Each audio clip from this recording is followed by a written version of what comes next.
Hey everyone, continuing for our translation, we'll be looking at the translation to our y coordinates.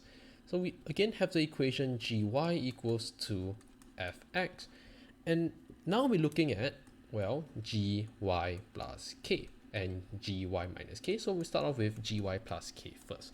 So initially we talk about finding the x value that corresponds with the y value. Now we can look at it the other way around, where we look at the corresponding y value that will give us the x value.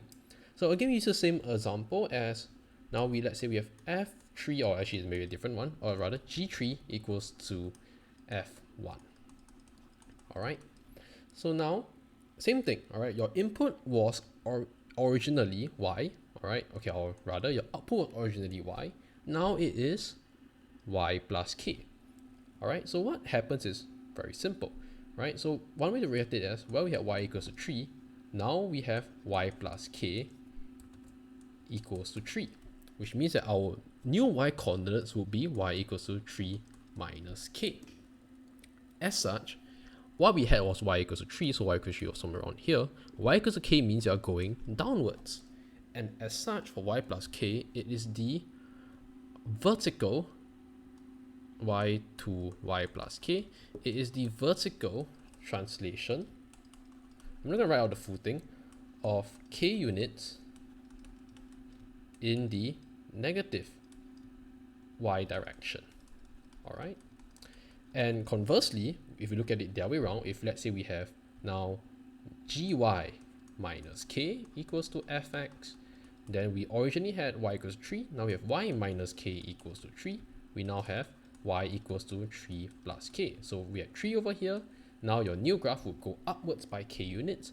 So y to y minus k will be a same thing, vertical translation of k units in the positive y direction. All right, this is the official phrasing, by the way.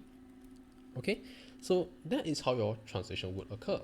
However, sometimes you see the non-basic graph of, well, y equals to fx, right? So instead of putting it, let's say y minus 2, they might do this instead. So instead of putting y minus 2, they will instead give you y equals to fx plus 2. And it should be very intuitive for you guys, because if we look at it this way, if let's say we have y equals to fx, now we have y equals to fx plus 2. So our y values will now increase by 2. For example, if let's say we had 0, okay, let's not put it so high, or let's say put it on a graph, let's say we have 1, 2. Now that was the original graph, right?